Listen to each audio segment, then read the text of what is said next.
Hello दोस्तों, तो स्वागत है फिर से एक नए वीडियो में। तो दोस्तों, आपको पता हुआ एसएससी जीडी की न्यू वैकेंसी रिलीज हो चुकी है। तो दोस्तों, आप लोगों ने देखी होगी वैकेंसी के बारे में। तो दोस्तों, इस वैकेंसी के बारे में आज हम बताएंगे कि किस पोस्ट में, यानी कि जितने भी आर्म फोर्स एसएससी जीडी के किस पोस्ट में कितनी कितनी सीट है और कौन से पोस्ट प्रेफरेंस आपको पहले नंबर पर देना चाहिए, कौन से दूसरे नंबर पर देना चाहिए, कौन से तीसरे नंबर पर देना चाहिए। इसमें लेके बहुत से स्टूडेंट ऐसे हैं जो नए स्टूडेंट होंगे, जो पहली बार फॉर्म ये अप्लाई करेंगे एसएससी जीडी के, या दूसरी भी बहुत कैंडिडेट होते हैं जिसकी अभी तक कंफ्यूजन बनी रहती है कि किस हिसाब से मैं पोस्ट प्रेफरेंस चूज करूं कि मेरी कम नंबर पर भी सिलेक्शन हो जाए। बहुत से स्टूडेंट है जो अच्छा खासा नंबर पर ला कर उसके मनपसंद की पोस्ट नहीं मिल पाती है। तो इसके बारे में सारी डाउट आपको क्लियर हो जाएगी। तो हम आपसे रिक्वेस्ट करते हैं कि ये वीडियो आप शुरू से अंत तक जरूर एक बार देख लें कि आखिर आप अगर एसएससी जीडी की भविष्य में या इस बार फॉर्म डालने की सोच रहे तो आपको कंफर्म हो जाए कि किस फोर्स में हमको तैयारी करना चाहिए, किस फोर्स का पोस्ट प्रेफरेंस हमको पहले दें, कितने नंबर पर कैसे वैकेंसी में ये सीट कंफर्म हो जाती है।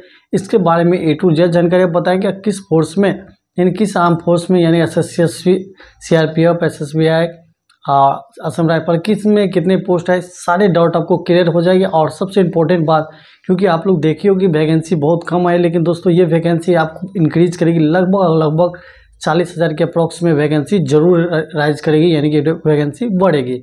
तो आइए इस वैकेंसी के बारे में आपको A to Z जानकारी मिल जाएगी। तो वीडियो को आप शुरू से जरूर देख ले।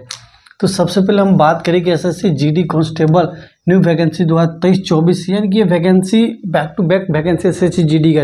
आपको 7-8 महीने पहले एसएससी जीडी की वैकेंसी आई थी, जो अगस्त महीने में, जुलाई महीने में आई थी। इसके बाद अभी वैकेंसी फिर आई है नवंबर मंथ में। तो दोस्तों, इस वैकेंसी के बारे में बात करें तो टोटल आपको 26,146 पोस्ट पे भर्ती है। तो दोस्तों, ये पोस्ट मेरे अनुसार से लगभग ये वैकेंसी 40,000 अप्रॉक्स जाने वाली, यानी कि 40 के ये वैकेंसी कंफर्म है कि आपकी जब तक आपकी फाइनल सिलेक्शन हो तब तक ये वैकेंसी इंक्रीज कर जाएगी। अगर हम बात करें मेल में तो 23,347 सीट है, जबकि फीमेल में 2,799 टोटल सीट है। इस हिसाब से हम बात कर ले मेल फीमेल की किस पोस्ट पे कितनी कितनी सीट है। तो दोस्तों, CRPF में मेल के 3,266 और फीमेल के 71, यानी कि टोटल 3,337 पोस्ट आपको CRPF में है।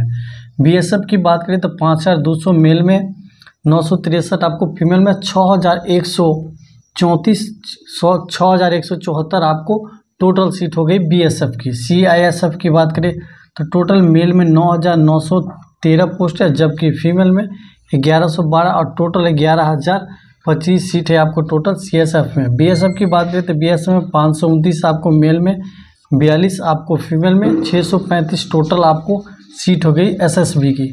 अगर हम बात करें ITBP की, यानी कि तो इसमें टोटल 2,694 पोस्ट आपकी मेल के लिए, फीमेल के लिए 495, और जबकि टोटल पोस्ट की बात करें तो 3,189 टोटल पोस्ट आपकी हो गई ITBP में। असम राइफल की बात करें तो 1,448 आपको मेल में, 42 फीमेल में, और 14,090 टोटल सीट, सॉरी दोस्तों 1,490 टोटल सीट आपकी हो गई असम राइफल के। SSF की पोस्ट की बात करें तो जो कि इंडियन लेवल पे इसकी कटअप आपकी सेंट्रल लेवल पर वैकेंसी पे जारी किया जाएगा, जिसकी बात करें तो टोटल आपको 222 सीट हो गई मेल के लिए, फीमेल में आपको 74, टोटल 296 पोस्ट है। ये पोस्ट इस बार जोड़ा गया है SSFF की, जो अच्छा खासा होती है। अगर हम इसकी बात करें, इसकी अप्लाई डेट आपको पता ऑलरेडी स्टार्ट हो चुकी है, यानी कि 24 नवंबर से 31 दिसंबर तक ये अप्लाई डेट है। 31 दिसंबर तक ये फॉर्म अप्लाई करिएगा। करेक्शन के डेट आपको लेके 4 से लेके 6 जनवरी के बीच में रखा गया है। 4 से 6 जनवरी 2024 में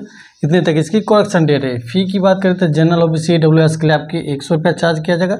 बाकी अदर कैटेगरी, किसी भी कैटेगरी से आपको लिए 0 रुपया फ़ी लगेगी। रिलैक्सेशन भी रहेगी, यानी कि आप OBC से है तो 3 साल, SC ST के 5 साल के रिलैक्सेशन रहेगी। ये होगी इसकी जनरल बातें, जो आपको भली बात ही पता होगा, नहीं पता होगा तो आप पता चल गया होगा। क्वालिफिकेशन ओनली 10th पास रहती है, और एज लिमिट आपको 1 जनवरी 2024 तक रखा गया है, यानी 1 जनवरी 2024 तक ले इसकी एज लिमिट रहने वाली है। अब हम बता दें, बहुत से कैंडिडेट की कन्फ्यूजन रहती है कि मेरी इतनी एज है कि मैं इस फॉर्म के लिए एलिजिबल हूँ, इसलिए मैंने डेट हिसाब से सजा दिया है कि डेट ऑफ बर्थ हिसाब से, यानी कि आपके DOB हिसाब से, आपकी DOB क्या है इस हिसाब से मैंने इसको सजा रखा है। अगर आप जनरल से है तो आपका जन्म 2 जनवरी 2001 से लेके 1 जनवरी 2006 के बीच में है तो कंफर्म इस फॉर्म के लिए अप्लाई कर सकते हैं। अगर जनरल कैटेगरी से है तो आप अपना 2 जनवरी 2001 से लेके 1 जनवरी 2006 के बीच में होनी चाहिए। OBC से है तो आपको 2 जनवरी 1998 से लेके 1 जनवरी 2006 तक आपकी एज होगी तो आप कन्फर्म ये फॉर्म के लिए अप्लाई कर पाइएगा। SC/ST की बात करें तो 2 जनवरी 1996 से लेकर 1 जनवरी 2006 के बीच में आपकी डेट ऑफ बर्थ है तो आप कंफर्म इस वैकेंसी के लिए अवेलेबल है, आप इस वैकेंसी में अप्लाई कर सकते हैं। तो दोस्तों ये वैकेंसी के बारे में होगी। अब हम सबसे बड़ी मुद्दा बताते हैं कि इसमें किस हिसाब से पोस्ट प्रेफरेंस आपको देना है, किस हिसाब से करना है दोस्तों, तो ये आपको पता है। इससे पहले आपको बता दें कि इस वीडियो में मैंने सिलेबस और इसके फिजिकल के बारे में नहीं बताया, ये पहले ही बता चुके हैं। तो आप चैनल पर देखे होंगे तो अच्छी बात है, नहीं देखे होंगे तो आप अगर रिक्वेस्ट करेंगे, आप लोग कहेंगे तो मैं नेक्स्ट वीडियो में इसकी सिलेबस और इसकी फिजिकल डिटेल्स पूरी डिटेल के साथ बता दूंगा। बाकी इस वीडियो में बताते हैं किस हिसाब से, क्योंकि आपको पता है कि आपको इसकी डिस्ट्रिक्ट वाइज आपकी कटअप रिलीज करें, यानी कि इसकी कटअप जो आती है आपको डिस्ट्रिक्ट वाइज आती है, यानी कि हर एक डिस्ट्रिक्ट की कटअप अलग अलग आती है, यानी कि किस डिस्ट्रिक्ट से आप है उस डिस्ट्रिक्ट की कटअप अलग अलग आती है।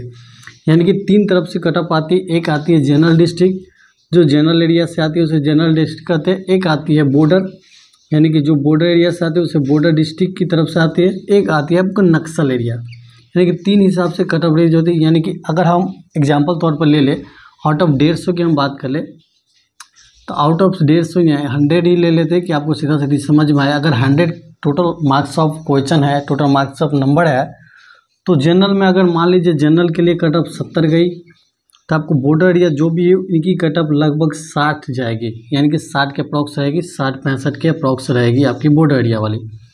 और नक्सल एरिया की बात करें तो नक्सल एरिया में आपको 50 रहेगी। तो नक्सल एरिया में कटअप बहुत कम जाती है, बॉर्डर एरिया की एवरेज रहती है और जनरल में थोड़ी हाई रहती है। 3 हिसाब से कटअप रिलीज होती है। यानी कि मान लीजिए आपकी एग्जाम 160 मार्क की होती है या 150 मार्क की होती है, तो अगर आपकी मार्क में टोटल आप 125 नंबर लाते हैं, यानी कि आउट ऑफ 150 में आप 125 नंबर लाते हैं, आप पोस्ट प्रेफरेंस बहुत से स्टूडेंट होते हैं कि देखते हैं कि मेरी सीट, यानी कि सबसे ज़्यादा सीट यहाँ दे सकते हैं BSF की है तो आप BSF पहले नंबर पर दे दिए। इसके बाद CRPF दूसरे है तो आप दूसरे नंबर पर ये दे दीजिएगा। इसके बाद ITBP में ज़्यादा नंबर है तो ITBP 3 नंबर पर, यानी इस हिसाब से आप नंबर देते हैं। तो मानते बहुत से ऐसे होते हैं कि CRPF में रिस्क ज़्यादा होती है, यानी कि CRPF आपको नक्सल क्षेत्र में ड्यूटी दिया जाता है, उसमें रिस्क ज़्यादा होते हैं। तो दोस्तों देने के लिए तो दे देते, आपकी जॉब भी लग जाती, वहाँ जाके आपको टेंशन होती है कि ज़्यादा रिस्क रहती है। कोई भी चाहते कि मैं सेफ एरिया में नौकरी करूँ, सेफ में रहूँ, यानी कि जान की खतरा सबको रहती है, जान की डर सबको रहती है। इस हिसाब से आप अपने सीट हिसाब से, यानी कि जहाँ ज़्यादा सीट रहे उसमें आप पहले नंबर पर देती, क्योंकि मेरे पहले। तो मान लीजिए आपकी नंबर 125 आ गई, अगर CRPF की कटअप की बात करें तो CRPF की कटअप बहुत कम हो जाती है। यानी कि CRPF की हम बात करें तो CRPF की कटअप 110 गई मान लीजिए। इसके बाद BSF की कटअप की बात करें तो BSF की कटअप 115 गई। इसके बाद CSF की बात करें तो CSF की कटअप 120 गई। इसके बाद SSF की कटअप बात करें तो 125 गई। अगर मान लीजिए फर्स्ट ऑप्शन पर आपने CRPF दिया है तो आपकी नौकरी CRPF में लग गई। अगर आप फर्स्ट ऑप्शन पर SSF दिए रहते तो आपकी नौकरी यहाँ भी लग जाती, क्योंकि आपकी 125 नंबर है तो यहाँ भी लग सकती है। तो दोस्तों इसीलिए पोस्ट प्रेफरेंस चुनने में आपकी बहुत ज़्यादा ध्यान देना पड़ता है, क्योंकि अगर आपके 125 है, मान लीजिए CSF नहीं मिली तो SS मिलेगी, ये मिलेगी, पर ये तो कंफर्म मिल ही जाएगी, आपकी नंबर ज़्यादा है। तो दोस्तों आप अपने हिसाब से दे, जिसमें आप जॉब करना चाहते हैं, जिसमें ज़्यादा रुचि रखना चाहते हैं, उसी को पहले नंबर पर डालिए, न कि आप नंबर ऑफ सीट के हिसाब से डाल दी कि सीट सबसे ज़्यादा BSF के है तो मैं BSF को पहले डालूंगा, इसके बाद CRPF के डालूंगा। इसलिए मैं अपने हिसाब से आपको बता देता हूँ कि किससे ज़्यादा सेफ रहती, यानी कि ज़्यादा सेफ जो होती है आर्म फोर्स, उसके बारे में हम बता दें।